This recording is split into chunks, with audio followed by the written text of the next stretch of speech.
then, this is where the real fun kicks in, the distorted section.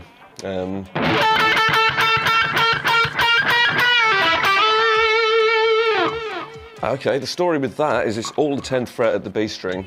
What you do is you're trying to stagger that bend. So you might have 3 and 4 and...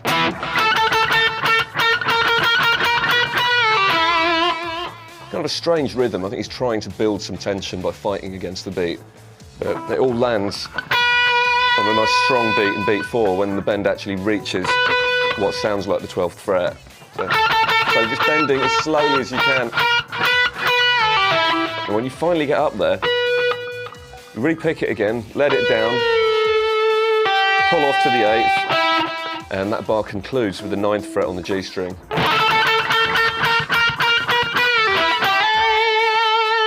First note of the next bar, sliding up from the 8th fret to the 10th, you get a nice long wobble. And then nice fluid blues lick at the end. So that bit there is bending up from the 15th on the B, up a tone. And then this group of 3 notes, just 12th on the E, 15th on the B, and then pull off 12 on the B. And the next group of notes crosses the strings a bit more, so you've got E string, 12th fret, B string, same place, and a pre-bend here, 14th fret on the G, pushed up a semitone. Then let it down and pull off to the 12th fret. Rounding that idea off with which is a 14th on the G again, bend up a semitone, cut it off while it's up there, using your pick again. And while no one's looking, let the bend down, re-pick it again, like that. And finally, the same note one more time, but this time we're hammering on briefly from the 12th fret. So that whole lick would be...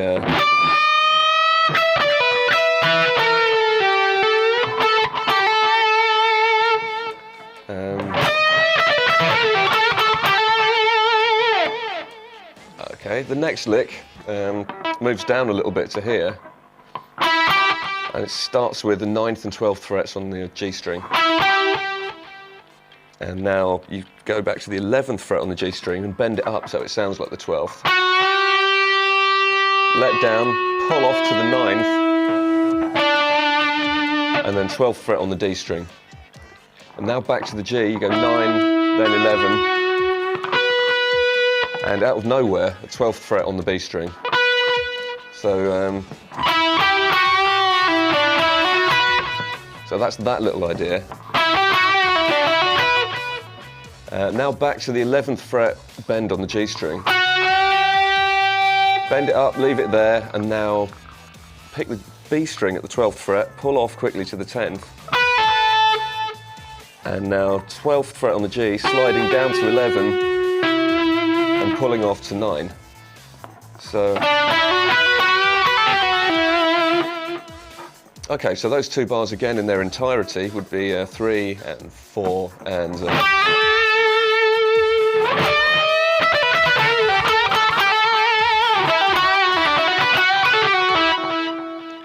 hours of fun.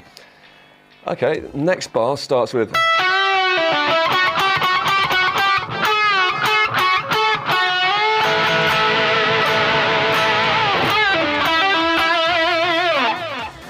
Okay, so this again is a case where Steve Vai's almost pretending he's losing control, but then everything's fine by the start of the next bar. This part of the lick basically requires that you stick your little finger on the 12th fret of the E string, but everything else is happening on the middle 2 strings. So you just throw in that 12th fret note there,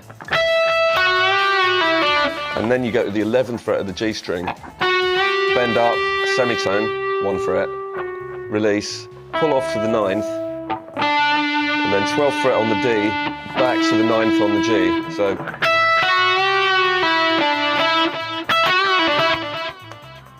and now chaos kicks in. The deal there is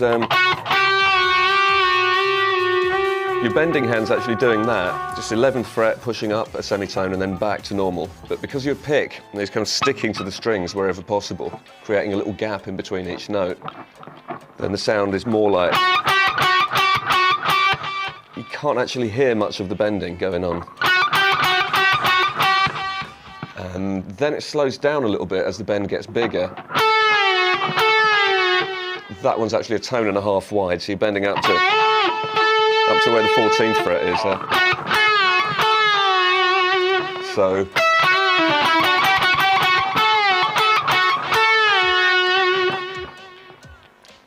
And for the next bar, from there you slide up 1 fret and then bend up another 2.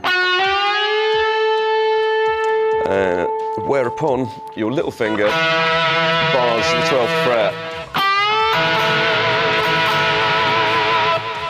And from here you just have to hit all those notes together. And kind of enjoy the way the pitches clash with each other.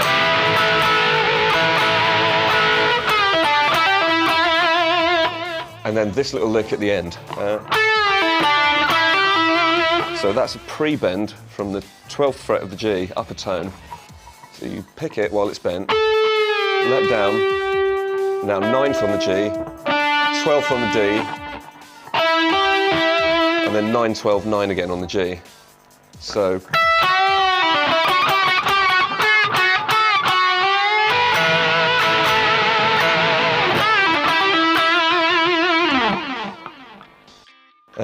Let's move on to the next lick now. It's a little more terrifying than some of the earlier stuff, so bear with me.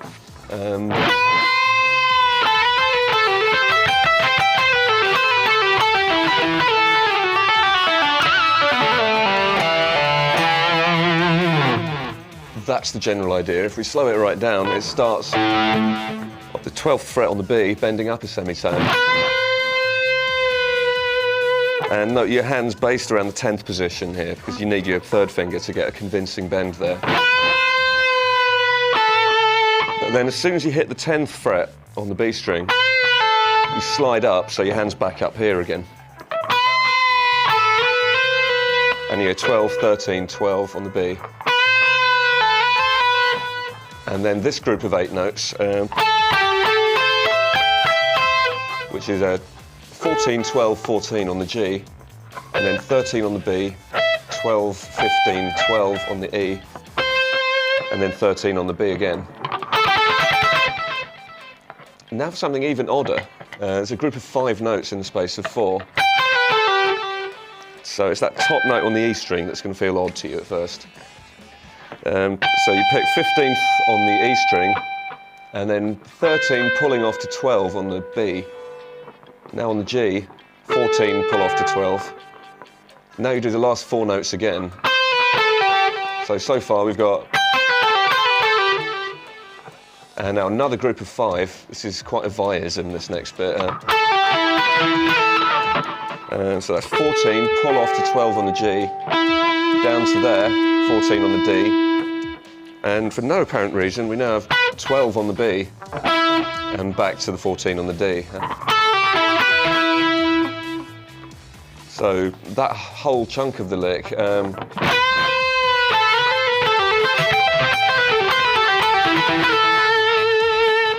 now you sneak down to there. What you need here is probably your 2nd finger, marking the 8th fret on the B string. And from there we have a little scale shape, 7th, 8th and 10th frets. So from that point you go down, up, down, down. And now on the G string, to round things off, 9 pulling off to 7. And now for a pinched harmonic. These are always a little bit hit and miss. You're basically trying to graze the string with the side of your thumb as you pick the note.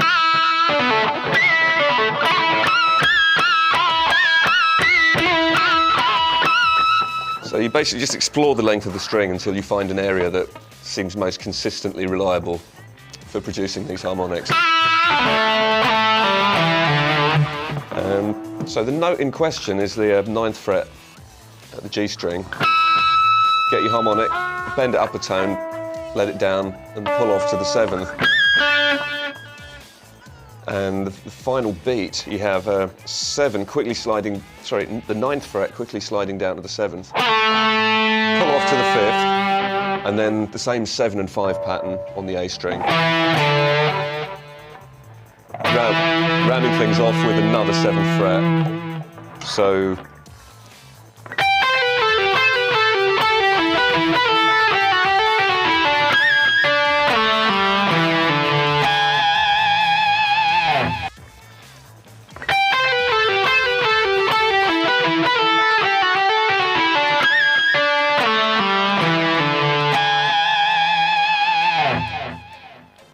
moving on, the next part would be now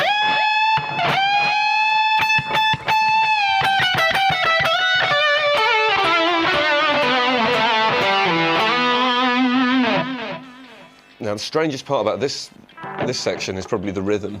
We start off kind of sliding up from nowhere, if you like, up to the 15th fret on the E string, and then a slow, agonising bend, hopefully getting you up a tone from where you started. Re-pick it twice and then let it down. So, and now a sextuplet pattern at the end, which is a 15, 14, 12 repeated. But now for the really odd rhythmic part. So most of this next lick can be broken down so it's pairs of notes. And you might want to tackle the quickest moments with 2 upstrokes in a row. So for instance here, to start things off, we're sliding from the 12th up to the 14th fret on the E. And now 14th on the E again, leading to the 15th fret on the B. So you might as well do those in one pick movement. So down, up, up. Now you move down to the G, just one note this time, 14th fret. Next pair of notes, 12th on the G, 14th on the D. And now you move down 11 and 12 on the same strings. And now 12th fret on the D, quickly followed by 14th fret on the A. And now you shift down a bit, and this is the strangest shape of the lot. 9 going on the D string, going down to 12 on the A string. And then the same thing again, but with a 10 instead of a 12 on the A string. And that you slide all the way down to the E on the 7th fret of the A string. So that whole lick again should sound like... and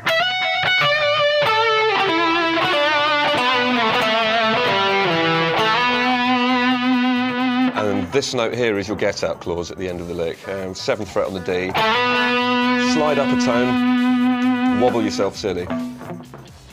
Okay, next up we have a fiddly arpeggio lick, which reminds me slightly of some ideas Michelangelo fans might have encountered before.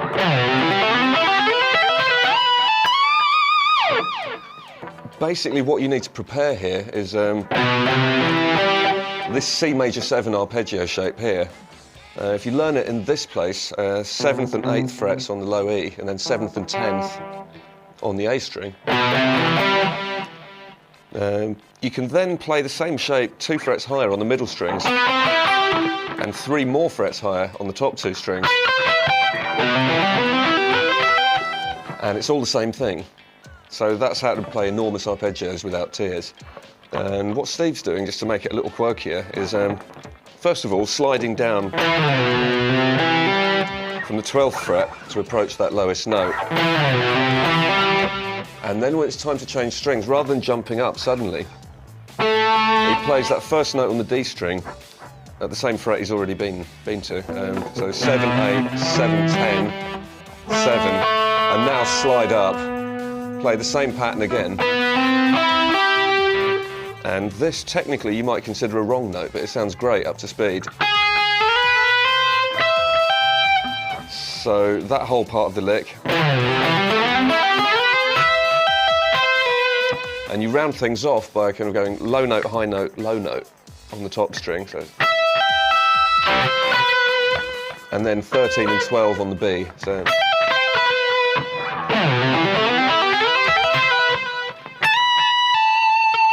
Then we have to slide, this is quite a fiddly bit. all the way up to the 19th fret, pull off to the 17th, and now a big screaming bend, 20th fret on the top string, up 2 frets. Now we have a completely different challenge. This time it's your picking hand that's going to do all the suffering. So this Yngwie fans will recognise as a pedal tone lick.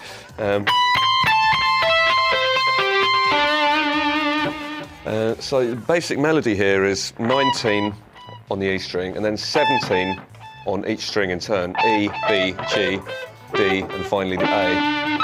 And what makes it a pedal tone lick is that in between every one of those, you add this cheeky 20th fret on the top E. So slowly you've got...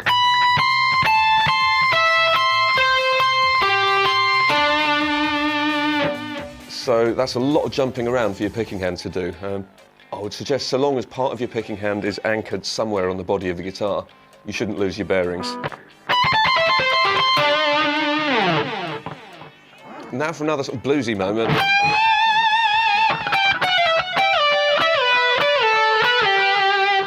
Well, it starts promisingly enough. Big soulful bend there, 20th fret on the B string, upper tone. And then, I think the rhythm's quite important there. But that's basically playing all the notes chromatically from the 20th down to the 17th frets on the B string. And now one of those licks where you really have to look at the neck of the guitar, otherwise it'll go wrong.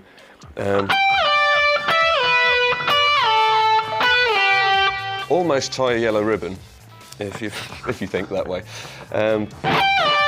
So that's 20th fret down to 15th, and then 17th fret sliding down to the 12th. Now 15th down to the 10th. And finally, 12th sliding down to 8th. So,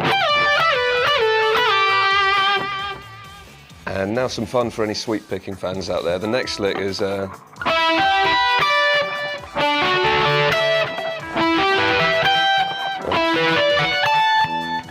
you speed it up, and hopefully you've all encountered this technique at some point before. The idea is you're holding down a chord shape. In this first example, it's a 9th on the G, 8th on the B, 7th on the E string. You just drag your pick over each note in turn, and with your fretting hand, you try and release each note as soon as you've finished with it. So note that that sounds cleaner than... That's a bit too much Black Magic Woman, I think. But whenever you're playing with a high gain sound, I think you need to keep the notes distinct, so that at any given time you're only hearing one. So there's one more note at the end here, 10th fret on the E, so your picking hand would be going down, down, down, up. And the next 4 clumps of notes, it's the same idea but different chord shapes. So after that one, the next one's actually kind of a D major add 9 arpeggio. So just think of a major chord in the E shape based in that part of the neck. It's 12 on the D, 11 on the G, and then 10 on these 2 strings. So, and that cheeky upstroke at the end once again. So now we move up to here, and it's 14th fret on the D, followed by 3 12th fret notes in a row. And the upstroke note is the 15th now on the E. And now for a typically Steve Vai shape, which starts out like a power chord, 14 and 16 on the middle 2 strings, but then 15 on the B, 14 on the E, and 17 for your upstroke at the end here. And now chaos sets in.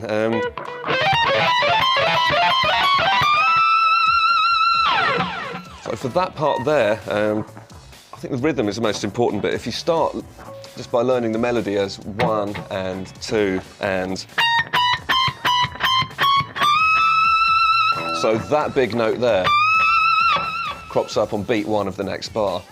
And then almost as a grace note before each of those main notes, you have this diagonal shape. It's the same shape that we started with, but instead of being down here, it's here. And it's basically going 18, 19, 20, 19, 20, 21.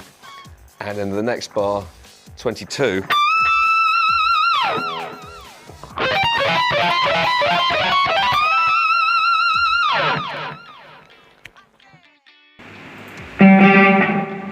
Right.